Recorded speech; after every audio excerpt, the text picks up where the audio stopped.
In Molkwar is juist een boerenpleets vol slijn afbaand. De brandwachtkorpsen van Koudem, Starum en Bolzert waren oproepen om de brand te bestrijden, maar konden de pleets net meer redden. De correcte oorzaak van de brand is nog net bekend.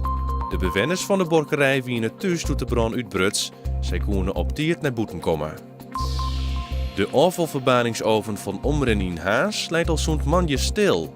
In de stoomchattel van de centrale is een lek ontstingen. Hoe dat koe wordt nog onderzocht. Om de chattel eerst ook mat, wordt er pas begonnen met reparatiewerkzaamheden. Aan de westkant van Ljouwert binnen Joert de tarinisch begonnen voor het plaatsen van een onderteruggang voor autoverkeer met daarop een spoor.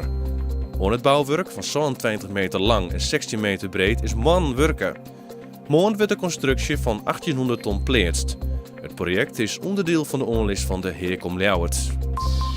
Joenen vannacht flinke opklarings, het bloot droeg met 11 of 12 graden.